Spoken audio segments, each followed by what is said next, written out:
तो दोस्तों, आज की हमारी नई कहानी है सलाह ले पर संभल कर। मनुष्य एक सामाजिक प्राणी है जो कि लोगों के समूह के बीच में रहता है। इस समूह में कई तरह के रिश्तों को निभाता है।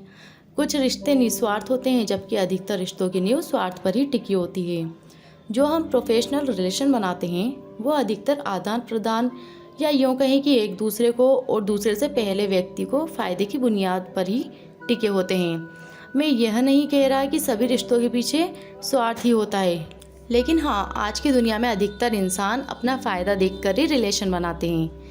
दोस्तों, ऐसा कई बार होता है कि हम किसी दुविधा में फंस जाते हैं और हमें किसी की राय की ज़रूरत पड़ती है। तब हम अपने आसपास के लोगों से उस बारे में सलाह मशवरा करते हैं कि हमें क्या करना चाहिए।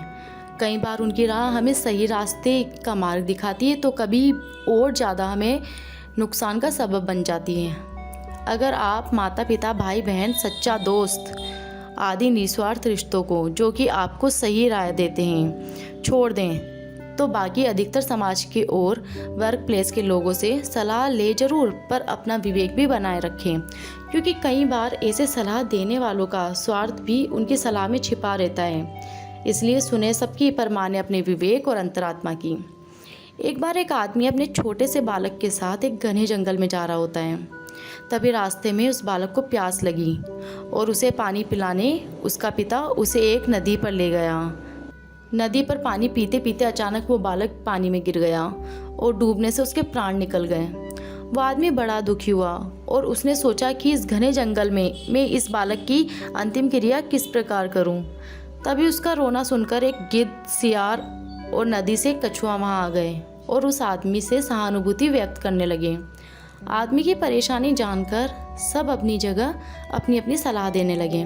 सियार ने लार टपकाते हुए कहा, ऐसा करो, इस बालक के शरीर को इस जंगल में ही किसी चट्टान के ऊपर छोड़ाओ, धरती माता इसका उद्धार कर देगी। तभी गिद्ध अपनी खुशी छिपाते हुए बोला, नहीं, धरती पर तो इसको जानवर खा जाएंगे। ऐसा करो, इसे किसी वृक्ष के ऊपर डाल दो, ताकि सूरज की गर्मी से इसकी अंतिम गति हो जाएगी।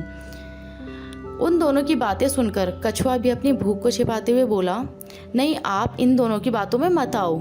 इस बालक की जान पानी में गई है, इसलिए आप इसे नदी में ही बहा दो। और इसके बाद तीनों अपने अपने कहे अनुसार उस आदमी पर जोर डालने लगे। तब उस आदमी ने अपने विवेक का सहारा लिया और उन तीनों से कहा, तुम तीनों की सहानुभूति भरी सलाह में मुझे तुम्हारे स्वार्थ की गंध आ रही है। सियार चाहता है कि मैं इस बालक के शरीर को ऐसे ही ज़मीन पर छोड़ दूं, ताकि ये उसे आराम से खा सके। और गिद्ध, तुम किसी पेड़ पर इस बालक के शरीर को इसलिए रखने की सलाह दे रहे हो ताकि इस सियार और कछुआ से बचकर तुम आराम से दावत उड़ा सको।